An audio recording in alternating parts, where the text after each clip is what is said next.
معزز حاضرین، جیسا کہ میں نے اپنی گفتگو سے قبل آپ کو بتلایا تھا کہ ہماری اس محفل کا آغاز باضابطہ طور سے ہو چکا ہے، اور ہماری اس محفل کی اہم کڑی اور ہم سب کے بڑے شاندار شعلہ بیانی کرنے والے، فصاحت و بلاغت کا تھاٹے مارتا سمندر، آپ دیکھ کر کے یہ اندازہ کر سکیں گے کہ ایک چھوٹی سی عمر میں ایک چھوٹے سے جسم جسے اور قد و قامت کے ساتھ کس قدر درد اور کس قدر کڑھن رکھنے والا جید عالم دین، جن سے میری مراد حضرت اقدس حضرت مولانا و مفتی عبد الرحیم صاحب قاسمی، امام خطیب جامع مسجد بھاونپور میرٹھ سے تشریف لائے، میں اس شعر کے ساتھ حضرت والد کو مسند واعظ پر آنے کی دعوت دوں گا کہ عقابی روح جب بیدار ہوتی ہے جوانوں میں، عقابی روح جب بیدار ہوتی ہے جوانوں میں، نظر آتی ہے ان کو اپنی منزل آسمانوں میں، نہیں تیرا نشیمن قصر سلطانی کے گنبد پر،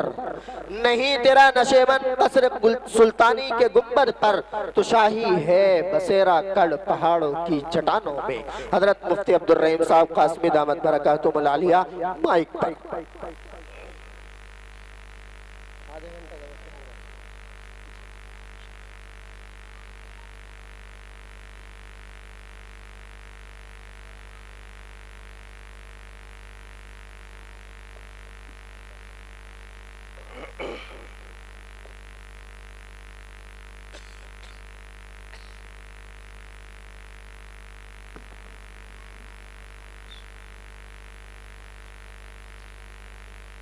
الحمد لله نحمده ونستعينه ونستغفره ونؤمن به ونتوكل عليه ونعوذ بالله من شرور أنفسنا ومن سيئات أعمالنا من يهده الله فلا مضل له ومن يضلله فلا هادي له ونشهد أن لا إله إلا الله وحده لا شريك له ونشهد أن محمدًا عبده ورسوله أرسله بالحق بشيرا ونذيرا أما بعد قال الله تبارك وتعالى في القرآن المجيد أعوذ بالله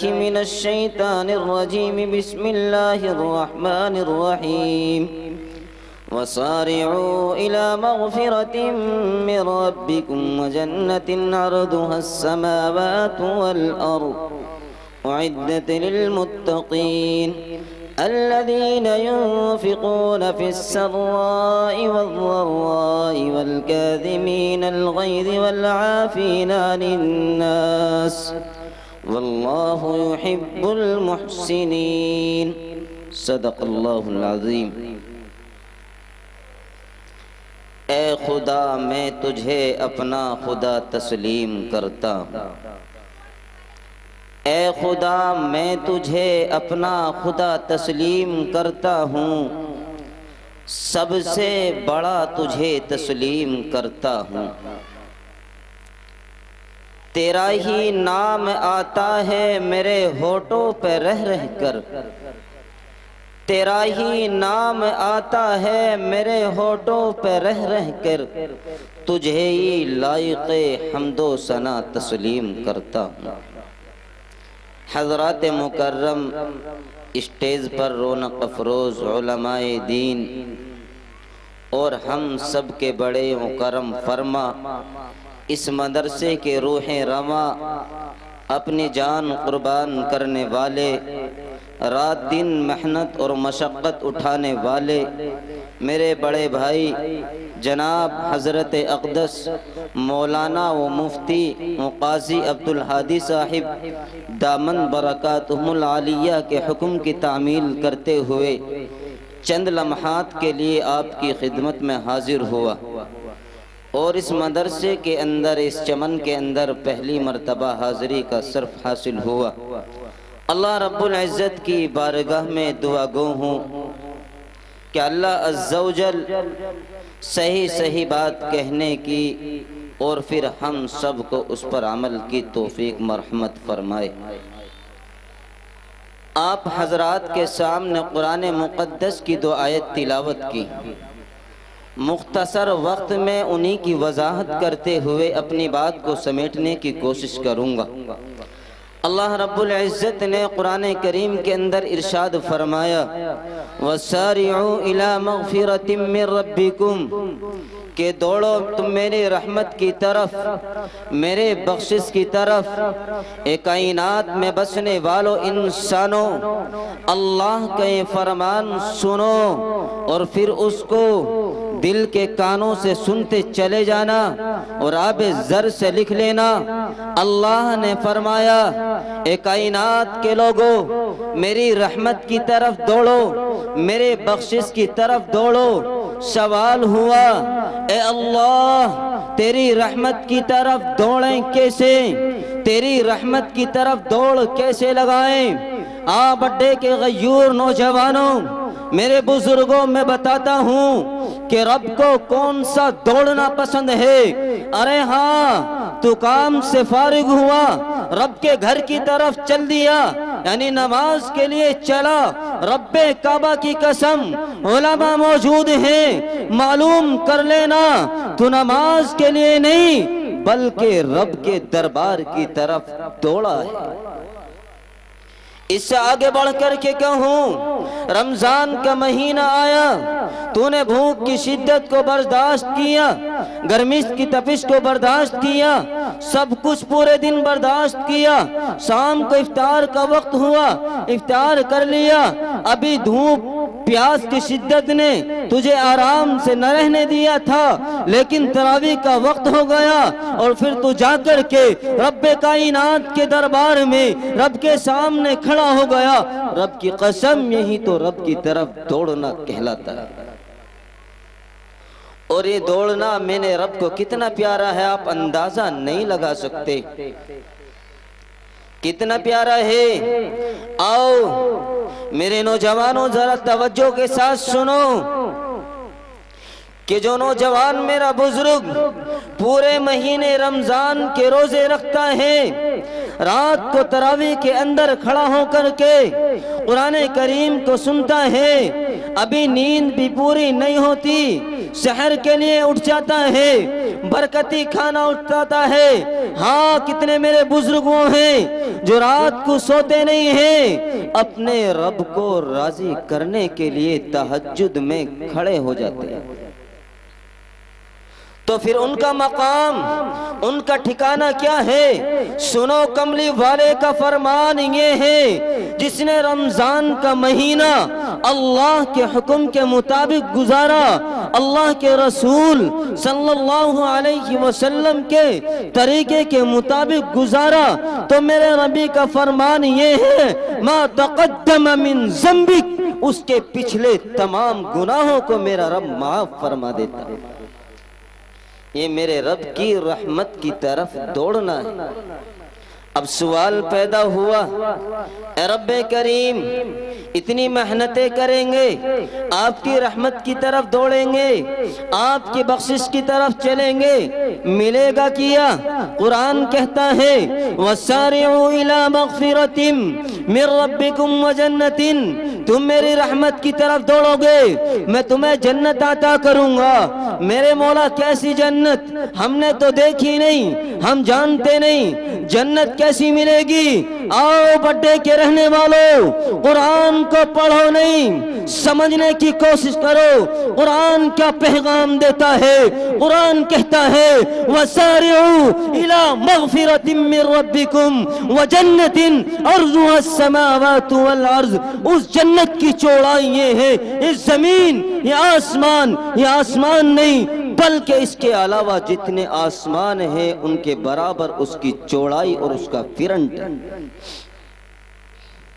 اتنی بڑی جنت اللہ تعالیٰ نے مومنوں کے لیے تیار کر کے رکھی ہے۔ اللہ تعالیٰ نے لمبائی کا تذکرہ نہیں کیا، لمبائی کا علم اپنے پاس رکھ لیا۔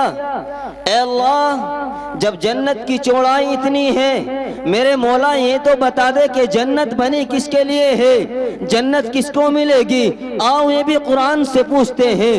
قرآن کریم میں اللہ تعالیٰ فرماتے ہیں اعدت للمتقین، اللہ تعالیٰ نے جو جنت تیار کی ہے وہ متقی لوگوں کے لیے تیار کی ہے، پرہیزگاروں کے لیے تیار کی ہے، نافرمانوں کے لیے نہیں۔ او میرے نوجوان سن، جو آج دنیا کی رنگینیوں میں پھنس چکا ہے، یہ موبائل ایک ایسا زہر آ چکا ہے جس نے میرے نوجوان کی زندگی تباہ و برباد کرتی ہے۔ آج مسلمان نوجوان بچے اور بچیاں ارتداد کے دہانے پر کیوں ہیں؟ آج کیوں مذہب اسلام چھوڑنے پر مجبور ہیں؟ آج کیوں دور جا رہی ہیں دامن مصطفیٰ سے؟ ان کا سینہ کیوں خالی ہے؟ کیا کبھی سوچا ارے یہ موبائل کی دین ہے، اس انٹرنیٹ کی دین ہے، فواحش فلمیں دیکھنے والوں، تمہارا ایمان تمہارے دل سے نکال لیا جاتا ہے۔ او نوجوان، ارے یاد کر اس وقت کو، تیرے لیے قربانیاں دی تھی، اس دین کی حفاظت کرنا اور اس جنت کا حقدار بننا، اس زندگی کے اندر رہ کر کے اپنے آپ کو سنوارنا ہوگا، اللہ کے حکم کو ماننا ہوگا۔ اخبارات کی سرخیاں اٹھا کر کے دیکھو، کتنی بچیاں مذہب اسلام کو چھوڑ کر کے غیروں کا مذہب اپنا چکی ہیں، ان سب کے ذمہ دار ہم ہیں۔ آج کا نوجوان ہے، میرے نوجوان، آج کا سب سے بڑا پیغام تیرے لیے یہ ہے، تجھے مذہب اسلام کی ضرورت ہے اور مذہب اسلام کو تیری ضرورت ہے۔ ہاں، کوئی قوم اگر ترقی پر آ سکتی ہے تو وہ اسی وقت آئے گی جب اس کا نوجوان آگے بڑھ کر کے علماء کے ساتھ کاندھے سے کاندھا ملا کر کے چلے گا۔ یہ جنت کی حوریں تیرے انتظار میں رہتی ہیں۔ جنت ملے گی کسے؟ اللہ تعالیٰ نے فرمایا اعدت للمتقین، پرہیزگاروں کے لیے تیار کی گئی ہے۔ میرے نوجوانوں، اپنی زندگی کے اندر جھانک کر کے دیکھو، ٹٹولو اپنے گروان کے اندر 24 گھنٹے میں اس پیغمبر آخر الزمان محمد عربی صلی اللہ علیہ وسلم کی کتنی سنتوں کو زندہ کیا ہے اور کتنی سنتوں کا جنازہ نکالا ہے۔ ارے وہ آقا جس نے طائف کے میدان میں میرے رات کے اوپر پتھر کھائے تھے، ارے اس نے اپنے چہرے کو لہو لہان کر لیا تھا، کیا اسی لیے کہ میری بعد میں آنے والی امت میرے راستے کو چھوڑ کر غیروں کا طریقہ اپنا کر کے میری سنتوں کا جنازہ نکال دے، میری امت قرآن کو چھوڑ دے، میری امت صحابہ کا راستہ چھوڑ دے، میری امت علماء کا دامن چھوڑ دے، میری امت مدارس سے تعلق ختم کر لے، میری امت مدارس سے تعلق ختم کر لے؟ نہیں، بلکہ میرے آقا نے جو تکلیفیں اٹھائی تھی کہ میری امت نار جہنم سے بچ جائے اور جنت میں جانے والی بن جائے۔ آگے بڑھتے ہوئے چلتے ہیں۔ اے اللہ، جنت متقی کو ملے گی تو پھر یہ تو بتا دے کہ اس روئے زمین پر جنت میں جانے والے کی نشانی کیا ہے؟ اے میرے پیارو، جنت میں جانے کی خواہش ہے نہیں؟ بڑھے کے رہنے والوں، اگر اس روئے زمین پر جنتی دیکھنا چاہتے ہو، مختصر وقت میں ان 4 صفات کو بیان کروں گا۔ جس آدمی کے اندر یہ 4 صفات پیدا ہو گئیں تو قرآن اس کی جنتی ہونے کی بشارت دے رہا ہے۔ اللہ تبارک و تعالی فرماتے ہیں الذین ينفقون فی السراء والضراء۔ پہلی صفت اللہ تبارک و تعالی نے بیان فرمائی کہ اللہ کے نام پر خرچ کرنے والے بنو، نفع کے اندر ہو یا نقصان کے اندر ہو، خسارے کے اندر ہو یا ٹوٹے کے اندر ہو، جب بھی اللہ کا نام لیا جائے اپنی جان کو بھی قربان کر دینا، اپنے مال کو بھی قربان کر دینا، اپنے اولاد کو بھی قربان کر دینا۔ ارے یاد کرو اس وقت کو صحابہ کرام نے قرآن کریم کی آیت سنی، رب کعبہ کی قسم نہ جان دیکھا ہے نہ مال دیکھا ہے، اللہ کے نبی نے اعلان کر دیا اے میرے صحابہ جہاد کے لیے میدان میں جانا ہے۔ صحابہ نکل جاتے، تلواروں کے سائے میں، اوزاروں کے سائے میں اپنے آپ کو پیش کرتے۔ ہاں تاریخ یہ بتاتی ہے کہ ایک وقت وہ بھی آیا کہ ہاں صحابہ میدان کے اندر ہیں، ایک ایک صحابہ کے جسم پر 70 زخم ہیں، 80 زخم ہیں، کسی کے چہرے پر غم کے آثار نہیں ہیں، کسی نے اپنا آپ کو کمزور نہیں کیا ہے۔ ارے بڑے کے رہنے والوں، اس وقت انہوں نے اپنے دل کو غمگین نہیں کیا ہے، اور صحابہ یہ کہتے تھے فزت برب الکعبہ، رب کعبہ کی قسم ہم کامیاب ہو گئے۔ صحابہ کی نظر کبھی بھی دنیا پر نہیں پڑی، وہ تو جنت کو دیکھتے تھے، جنت ملے گی کیسے۔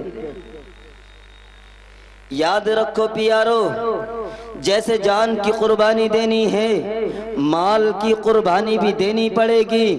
ہاں جب بھی کوئی اللہ کا بندہ جو اللہ سے محبت کرنے والا ہوتا ہے تو میں علماء کی موجودگی میں کہتا ہوں، جب اللہ کا نام اس کے سامنے لیا جاتا ہے تو اس کا دل تڑپ اٹھتا ہے۔ ہاں اگر تم اللہ کے ولی بننا چاہتے ہو، اللہ کے خلیل بننا چاہتے ہو، اللہ کے دوست بننا چاہتے ہو، تو پھر آپ کے لیے ضروری ہے اپنی جان کو بھی قربان کرنا پڑے گا، اپنے مال کو بھی قربان کرنا پڑے گا۔ اور میرے پیارو یاد رکھو، جس سے اللہ محبت کرتا ہے، جو اللہ کا ولی ہوتا ہے، کبھی آرام کی زندگی اس کو میسر نہیں آ سکتی، مصیبتیں آئیں گی، پریشانیاں آئیں گی، دشواریاں آئیں گی، گھبرانے کی ضرورت نہیں۔ مثال دے کر کے سمجھاتا ہوں، کیسے ابراہیم خلیل اللہ، خلیل لقب ویسے ہی نہیں ملا، خلیل کے معنی ہیں دوست کے، اللہ کے معنی اللہ، پتہ چلا خلیل اللہ اللہ کے دوست ہیں۔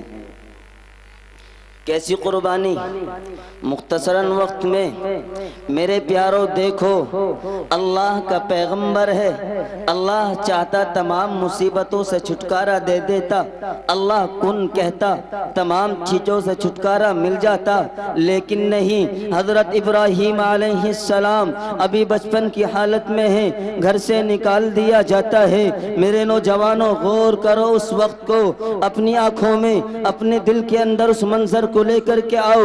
اب ابراہیم علیہ السلام کی عمر بڑھی ہے، اب آگ میں ڈال دیا جاتا ہے، عمر اور بڑھی ہوئی ہے، ہاں شہر سے نکال دیا جاتا ہے، شادی کر لی جاتی ہے، عمر 100 سال کے قریب پہنچ جاتی ہے۔ اب اللہ تبارک و تعالی نے بڑھاپے کے اندر اولاد عطا کی ہے۔ اللہ نے کہا ابراہیم قربان کر دو، اس کو قربان کرنے کے لیے تیار ہو گئے۔ اس سے بھی آگر بڑھ کر کہوں، او میرے نوجوان، رب کی قسم جیسے تو اللہ کے نام سے محبت کرنے والا ہے، ان علماء کے نام سے بھی محبت کرنے والا بن، ان حفاظ سے بھی محبت کرنے والا بن۔ اس کا فائدہ کیا ہوگا؟ کل قیامت کا دن ہوگا، میدان محشر لگا ہوا ہوگا، نفسی نفسی کا عالم ہوگا، ہاں اعلان کر دیا جائے گا، جاؤ جنت میں جانے والے جنت میں چلے جاؤ، جنت میں جانے والے جنت میں جا رہے ہوں گے، لیکن ہاں وہ میرا بزرگ، وہ میرا نوجوان جس کے جہنم میں جانے کا اعلان ہو چکا ہوگا، جہنم کو اپنی آنکھ سے دیکھ رہا ہوگا اور دل کے اندر یقین کر چکا ہوگا کہ اب میں جہنم کا ایندھن بنوں گا۔ رب کی قسم اس وقت رب العالمین کی طرف سے جنت میں جانے کا اعلان ہوگا، علماء کی جماعت بھی جنت کی طرف چل دے گی۔ میرا رب کہے گا علماء کی جماعت رک جاؤ، کدھر جا رہے ہو؟ اے علماء کی جماعت رک جاؤ، اے فاز رک جاؤ، اللہ تبارک و تعالیٰ سے سوال کریں گے، اللہ اپنے جنت میں جانے کا حکم دیا، ہم کو جانے دیجئے۔ اللہ کہیں گے اے میرے علماء رک جاؤ۔ علماء پوچھیں گے اے اللہ تو نے ہمیں کیوں روک لیا؟ اللہ تبارک و تعالیٰ فرمائیں گے اے میرے علماء، اے میرے قرآن کو پڑھنے والوں، پیچھے مڑ کر تو دیکھو، پیچھے مڑ کر تو دیکھو، تم سے محبت کرنے والے مایوس کھڑے ہیں۔ پیچھے مڑ کر کے تو دیکھو، تمہارے پیچھے سجدہ ریز ہونے والے کھڑے ہیں۔ پیچھے مڑ کر تو دیکھو، تمہارے پڑوسی کھڑے ہیں۔ یا علماء سے محبت کرنے والوں کا کہ جاؤ پکڑ لو، لے جاؤ ان کو جنت کے اندر، یہ تمہارا مقام جب ہوگا جب ان علماء سے محبت کریں گے۔ لیکن آج تو ہم نے علماء کی طرف سے اپنے دل میں بغض بھر لیا، نفرت بھر لی، گندی گندی گالیاں دیتے ہیں، شرم نہیں آتی۔ امام کے پیچھے نماز پڑھی ہے، ابھی مسجد سے باہر نہیں نکلتا اور امام کی چغل خوری اور غیبت کرنی شروع کرتا ہے، شرم نہیں آتی۔ ارے یاد کر اس وقت کو، اگر نفسی نفسی کے عالم میں تیرے کوئی کام آئے گا تو علماء کی جماعت، ان حفاظ کی جماعت تیرے کام آئے گی۔ ماشاءاللہ بہت خوب بھائی مفتی صاحب، نعرہ تکبیر، نعرہ تکبیر۔ ام المدارس دارالعلوم دیوبند، ام المدارس دارالعلوم دیوبند، مدرسہ حسینیہ، مفتی عبدالرحیم صاحب قاسمی، مفتی عبدالرحیم صاحب قاسمی، مفتی و قاضی عبدالہادی صاحب قاسمی۔ نعرہ تکبیر، نعرہ تکبیر۔ تھوڑی سی انرجی اور دکھاؤ ذرا، آپ تو جیسے بھی سست سے بیٹھ گئے۔ ایک بار پھر نعرہ تکبیر اس زور سے بولیں تاکہ پورے بڈھے میں آپ کی آواز گونج جائے اور پتہ چلے کہ ہاں بڈھے کے جلسے میں، بڑے مدرسے کے جلسے میں بڈھے کے غیور مسلمان تشریف فرما ہے۔ نعرہ تکبیر، نعرہ تکبیر۔ ماشاءاللہ بہت خوب۔ میرے پیارو سنو، یہ بہت ہی قیمتی بات، پوری باتوں کا نچوڑ۔ وہ لوگ جو علماء سے نفرت کرتے ہیں ان کے لیے پیغام ہے۔ مولانا عمر پالنپوری نور اللہ مرقدہ فرماتے تھے کہ جو علماء سے بغض رکھے گا، جو علماء سے کینہ رکھے گا، رب کعبہ کی قسم 10 نسلوں تک اللہ تعالیٰ اس کے خاندان میں علماء پیدا نہیں کریں گے، حفاظ پیدا نہیں کریں گے۔ اگر آپ علماء سے نفرت کریں گے تو اس قیمتی دولت سے محروم ہو جائیں گے۔ اللہ حفاظت فرمائے۔ میرے پیارو اگر بننا ہے تو ایسا بنو، اللہ کے نام پہ محبت، اللہ کے نام سے محبت کرنے والے، جیسے حضرت ابراہیم خلیل اللہ جان بھی قربان کیا، مال بھی قربان کیا۔ حضرت ابراہیم خلیل اللہ جنگل میں بکریاں اور اونٹنیاں چرانے کے لیے نکلے۔ او میرے غیور نوجوانوں جنا سنو، بکریاں چرانا یہ حضرت آدم علیہ السلام سے لے کر کے پیغمبر آخر الزماں محمد عربی صلی اللہ علیہ وسلم کی سنت ہے۔ ہر پیغمبر نے بکریاں چرائی ہیں، میرے محبوب نے بھی بکریاں چرائی ہیں۔ اور ابراہیم خلیل اللہ بکریاں چرانے کے لیے جنگل میں نکلے ہیں، بکریاں چرا رہے ہیں۔ جھاڑی میں سے کسی نے آواز دی، سبحان ذی الملک والملکوت، سبحان ذی العزت والعظمت والحیبت والقدرت والکبریاء والجبروت۔ ابراہیم خلیل اللہ کے کان میں یہ آواز پڑتی ہے، ابراہیم کا دل اللہ کی محبت کی وجہ سے مچل جاتا ہے، تڑپ جاتا ہے، اور وہ فوراً اس بزرگ کو تلاش کرنے کے لیے جھاڑیوں کے اندر جاتے ہیں۔ وہ بزرگ مل جاتے ہیں اور ملنے کے بعد کہتے ہیں اے اللہ کے نیک بندے، مجھے وہ کلمات دوبارہ سنا دے جو کلمات تو نے میرے رب کی شان میں کہے ہیں۔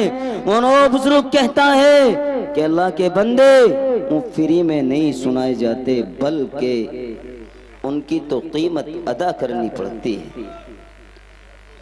حضرت ابراہیم علیہ السلام نے کہا میرے پاس مال و دولت تو کچھ نہیں، ہاں یہ بکریاں ہیں، یہ اونٹ ہیں، ان میں سے آدھے لے لو اور آدھے لے کر کے مجھے سنا دو۔ چنانچہ آدھے اونٹ آدھی بکریاں ان کو دے دی، انہوں نے وہی کلمات دوبارہ سنا دیے۔ ابراہیم علیہ السلام نے پھر کہا اے اللہ کے نیک بندے ایک مرتبہ اور سنا دے کہ فری میں نہیں سنا جاتا کہ آدھے بچے ہیں ان کو بھی لے لو۔ دوبارہ سنا دیے جاتے ہیں۔ میرے بزرگوں سنو، اس کے بعد حضرت ابراہیم علیہ السلام اور زیادہ تڑپ اٹھے اور پھر کہا اللہ کے بندے ایک مرتبہ اور سنا دے۔ انہوں نے کہا ابراہیم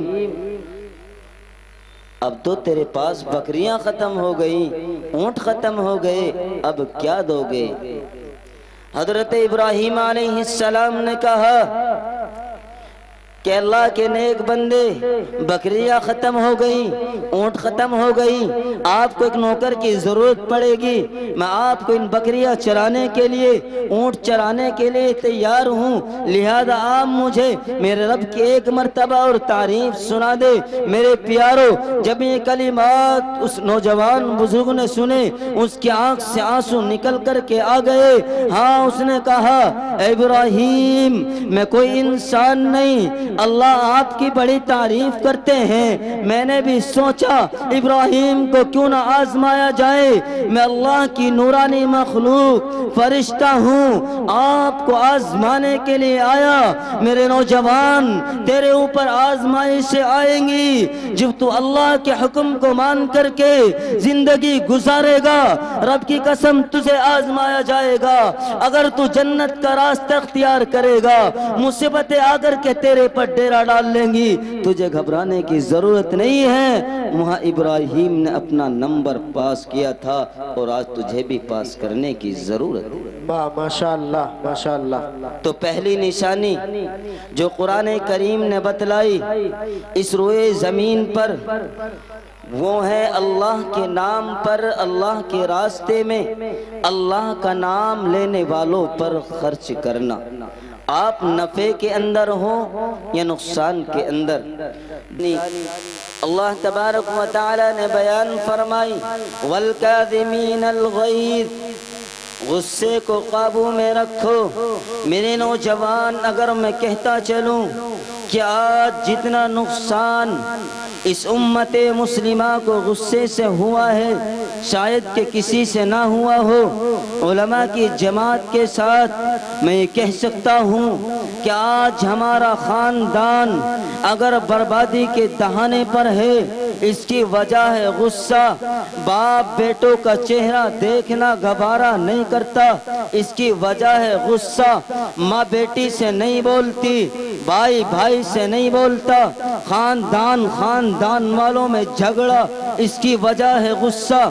میرے آقا محمد الرسول اللہ صلی اللہ علیہ وسلم نے فرمایا اے میرے صحابہ بتاؤ تم میں طاقتور انسان کون ہے؟ او بڑا کے غیور نوجوانوں سنو، میرے آقا نے سوال کیا صحابہ سے، صحابہ نے کہا یا رسول اللہ طاقتور انسان وہ ہیں جو سامنے والے کو اٹھا کر کے پٹک دے اور چت کر دے۔ میرے آقا نے فرمایا نہیں اے میرے صحابہ وہ طاقتور انسان نہیں ہے بلکہ طاقتور انسان وہ ہے جس کو اللہ نے قرآن میں فرمایا ہے والکاظمین الغیظ، اپنے غصے کو قابو میں رکھے۔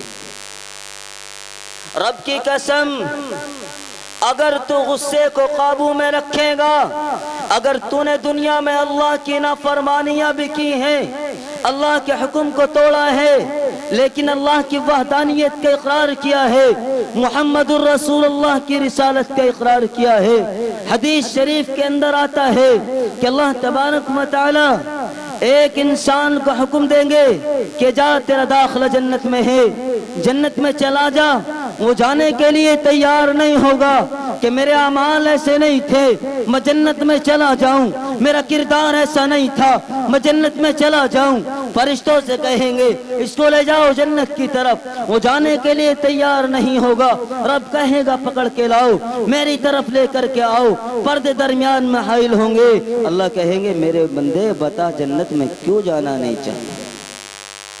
بندہ کہے گا اللہ کن اعمال کی بدولت مجھے جنت میں بھیج رہا ہے؟ ساری زندگی تیری نافرمانیاں کی، تیرے حکموں کو توڑا، تیرے محبوب کی سنتوں کو چھوڑا، اللہ کس اعمال کی وجہ سے مجھے جنت میں بھیج رہا ہے؟ تو میرے غیور نوجوانوں سنو، اللہ تبارک و تعالی فرماتے ہیں اے میرے بندے اس وقت کو یاد کر تو کام پہ سے آیا، پوری گرمی کو برداشت کیا، شدت کو برداشت کیا، ابھی تھکا ہوا ہے، گھر کے اندر داخل ہوا، تو نے پانی مانگا، بیوی نے پانی نہ دیا اور اوپر سے مزوری کرنے لگی، بحث و مباحثہ کرنے لگی، تیرے اندر اتنی طاقت و قوت موجود تھی، تو چاہتا اس کے رہپٹ مار سکتا تھا، تو چاہتا اپنی زبان سے دو الفاظ کہہ کر کے اس کو جدا کر سکتا تھا، لیکن تیرے دل کے اندر صرف یہ خیال آیا کہ جیسے میں ایک اللہ کا بندہ ہوں اسی طریقے سے یہ بھی میرے اللہ کی بندی ہے، پتہ نہیں کس وجہ سے اس کو غصہ آ رہا ہے، اور تو نے ان تمام باتوں کو برداشت کر لیا اس وجہ سے کہ اللہ کی بندی ہے، تو نے میری بندی پر رحم کیا، آج یہ آسمان والا رب تجھ پر رحم کر کے تیرے جنت کے فیصلے فرماتا ہے۔ تو میرے نوجوانوں اس غصے کو کنٹرول کرو، غصے کو قابو کرو، یہ سیاست کے اندر بھی، گھر کے اندر بھی، چوراہوں پر بھی ہما وقت یہ غصہ تمہیں تباہ و برباد کر رہا ہے، اس لیے قرآن کے فرمان کو سنو اور اس پر عمل کرو، غصے کو قابو میں رکھو۔